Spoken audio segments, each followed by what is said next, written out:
Roke gor, sam niže. To, greva.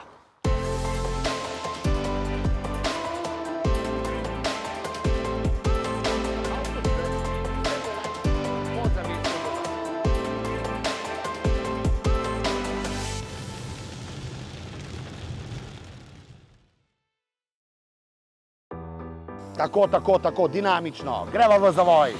Posebno je bilo v tem, da dejansko nismo šli v, kar rekel, v cenitveno vožnjo, ker prej, ko smo delali to, so bilo marsikjerega je bilo strah, a bi sploh naredil izpit za avto. Letos smo šli pa v osvežitveno vožnjo s tem namenom, da smo se z njimi pogovarjali. Videla smo parkrat v mestu, kako pesi znajo presenetiti.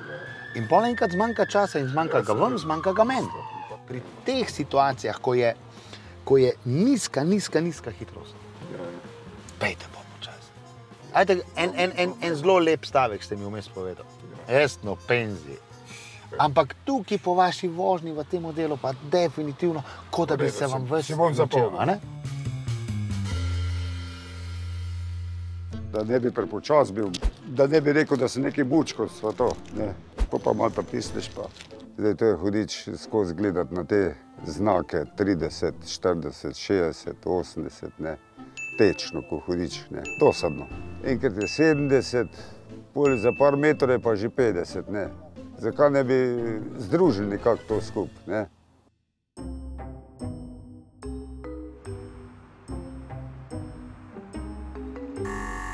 Bova spet obrnila, pa prijeva nazaj in greva še enkrat v tale rondo, turbo, pa boste zdaj prav zvozila, ker zdaj ste naredila prekršek, pa sem vam pogovorila kakšen, zakaj. Bi mogla iti na pas. Sploh ne bi smela pasa menjati. Torej bi vas ta pas kar pripeljal do tistega pravega in bi ravno tako prišla nazaj do Kranja. Zdaj greva torej cel krogec pa nazaj. No. To je, vidiš, to mi je všeč. Ok, zato ste tu. Tako. Ja. Niste pa nič naredila, da ste koga ogrožala, ne? Pa niste nič naredila, razen tega, da niste upoštevala predpisa, zakona, črte, puščice. Ne? In zdaj mi povejte, prej sva imela tisti okrogel znak moder z belo puščico, ki sva rekla, da je obvezna smer. Ne? Ja. In zdaj, če ni znaka, ampak je na tleh narisano, pomeni, da morate peljati kam, tja, ko puščica kaže. Ja, in zdaj, če pogledate za tistim belim avtom, je na tleh puščica, je tako? In kam kaže ta puščica? Levo. Ja. Lahko peljete iz tega pasa desno? Ne smete. Lahko peljete ravno? Ne smete. Dobro, zdaj tam v rondoju, zdaj bova gledala na tla, boste videla, da je na najnem pasu puščica za naravnost. Saj vem. In pri tisti puščici ne smete levo zaviti, ampak morate kar po tem pasu iti okoli. Brez kakršnega koli smernika, ker nam tisto označuje, da je pot za naravnost. In zdaj v teh velikih turbo rondojih se vi morate vedno pred rondojem postaviti na tisti pas in ta pas vas bo kot kanal pripeljal v želeno smer.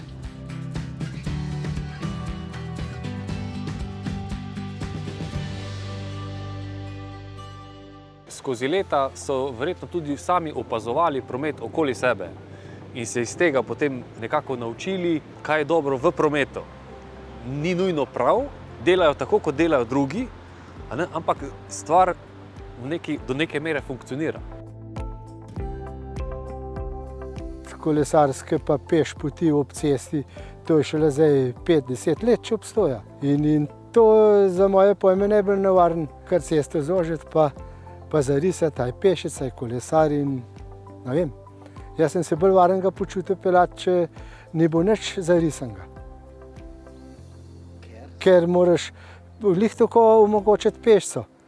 Sem nekoga notri pustil, da je levo pred mano zavijal, zadaj že so na sirene, kaj stojiš. Tam pa vidiš, kaj je 6-7 avtomobilov, pa le nišče se ne ustavi, pa če ga pustiš zadaj za tabo, so že nervozni. Če na koncu ni možnosti iti na levi pas, lahko nadaljujete po odstavnem pasu naravnost. Polna črta, ki vas vodi na vozni pas, je zarisana tam samo zato, da vas vodi, da je pač treba se razvrstiti. Ampak če ni prostora, če imate tovorna vozila na levi, lahko vi nadaljujete naravnost na odstavni pas, ne bo nič narobe. Ampak vedno pa dajte razmišljati, ko pospešujete, dajte biti pozorna, kaj se dogaja na pasu ob vas. Samo ne čakati predolgo časa. Dajte pogledati pas do konca, pospešim, dobim hitrost, hitrost imam približno v redu, smernik dam, potem pa pogledam v ogledalo, je prosta pot, pogledam, imam še malo časa, pogledam ogledalo še enkrat in potem se razvrstim. Se pravi, da se ne boste zaradi gledanja v ogledalo preveč vijugala po tem vključevalnem pasu. Če se prej lahko vključim, se tudi lahko. Ne odsvetujem. Rajši do konca. Rajši do konca, predvsem zato, da boste lahko res temeljito pogledala in pa da boste naredila hitrost. Hedvika, nemogoče je na začetku pospeševalnega, vključevalnega pasu imeti dovolj hitrosti, zato ker je oster ovinek.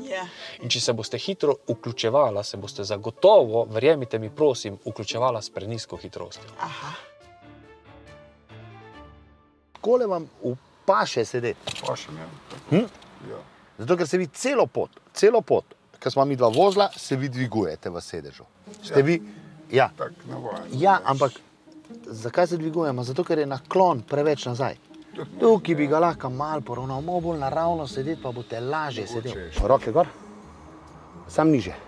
To, greva. Volan bi si še lahko mogoče celo malo ven postavil. Tele. Evo, poskusva zdaj, pa vzglavnik. Evo, to. Hitro stopiti na bremzo in držati, dokler se ne ustaviš. Kar lahko, mislim, vso moč uporabiš. A še cela noga. Ja, zato, ko ste se ustrašili. Zato sem... Je res tek nor, da bo stopil gor, se ne bo ustavil. Pri svoji skupini sem videl pri dveh, ki sem se z njima pogovarjal, so zelo lepo jasno povedali, da sta bila prepričana, da se bosta ustavila. Da sta vse imela toliko varnostne razdalje, ker sta bila pripravljena, zato ker je bil fokus v temu, da sta vedela, da bo nekdo pred njimi kritično zaviral, pa jima to ni uspelo. Ja, pravijo se moraš ustaviti. Pa če se težko ustaviš, je bum. Ja, tudi pol avtomobila je manjkala, ne? Glih za glih je šlo, ne? Tako, ko smo tisto ustavljali, ne? Tako da kupona ne bo treba dati. Čok je bil pa, ko sem bil po avtomobila, na polovico njegovega prišel. To ni bilo dobro. Če pogledamo današnjo vajo varnostne razdalje, smo danes spodbujali voznike, da so bili res, bomo rekli, agresivni. Bili so na premehni ali prekratki varnostni razdalji, prav s temu namenom zato, da dokažemo, da če si na prekratki varnostni razdalji, se ne boš ustavil ne glede na sposobnosti. Pridejo prav ti učitevalniki, da vemo, koliko časa še imamo. Da je ogromno pomeni distraktor, že naš pogovor z njimi. Pol urce, 20 minut, pa jim že tudi peša, koncentracija in vse. Letos sem imel prvo tako situacijo, ko sem do zadnjega čakal možakarja, ki je vitalen, ki je prevozil celo Evropo v rdečo luč z lahkoto. Desna kolona stoji, bo, ne bo, nimam zavore, ja, rdečo imava. Na prehodu sva se ustavila. Ops, celi šokantni je rekel, glej, kaj pomeni, ko sem jaz se s tabo pogovarjal, pa kam bova naslednjo peljala, kje je to, hitro se lahko karkoli zalomi. Zla me moti radio, pa če so voznik preveč zgovoren, pa da mi daje kakšne napotke, take, kaj jih ne rabim. Zadnje čase v avtomobilu jaz bolj poslušam, pa manj pogovarjam, ne. Ne morem okoli gledati, ne, če mi žena razlaga, kaj je bilo kje, ne. Jaz nič ne vidim tistega, ne, kaj je bilo ob cesti, ne. Gledam cesto, ne. Veliko več pozornosti. Čestitam. Jaz se mi nimate za kaj čestitati. Jaz sem se počutil udobno, varno in to je bilo najbolj pomembno. 4 lastnosti, ki bi krasile vašo vožnjo, kulturo imate, tudi poznate cestno-prometne predpise. Ker vse posod, ko sem vas vprašal, koliko je umite, ste mi pravilno odgovorili. Preudarnost, pogum pa sploh, ko ste danes tukaj. Še enkrat čestitam. Jo pa ne se hecati. Ne se ne hecam, prav resen sem. Evo, izvolite, to je za vas.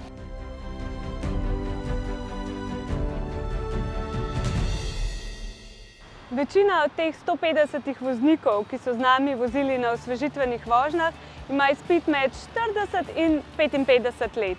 In zanimivo je, da nam je sem in tja kakšen rekel, da v teh 50 letih, odkar ima vozniški izpit, se v resnici z njim kot z voznikom nihče ni ukvarjal. In v tej starosti smo se osredotočili na 3 kategorije, kjer se da veliko narediti. To je varnostna razdalja, hitrost in seveda krožišča. Čim bolj natančno smo želeli tudi izmeriti oboje, tako njihovo počutje, se pravi neko samooceno, kako suvereni so kot vozniki pred in po vožnjah, in tudi njihovo realno napredek v znanju. Pri tem sta bili zanimivi 2 stvari. Prvo je, da smo voznike povprašali, koliko stresa čutijo med vožnjo starejši vozniki. In pred prvimi vožnjami je bil nivo stresa ob vožnji zelo velik, tako so ga ocenili. Potem med vožnjami, tekom voženj, ko so usvojili nekatere lekcije, ki jih spravljajo v zadrege, pa je bil ta nivo stresa med vožnjo bistveno nižji, kar je zelo dobro. Posebno pozornost smo pa namenili tudi tistim voznikom, ki so sebe ocenili kot zelo dobre, zelo varne, z ocenami 9, 10, skratka vozniki brez napak. Zanimivo je pa, da se je tekom voženj delež teh voznikov znižal. In to pomeni, iz tega lahko sklepamo, da jim njihove napake, ki jih sploh niso se zavedli, približamo na tak način, da so jih lahko sprejeli, da so jih lahko ponotranjili in so jih pripravljeni popraviti.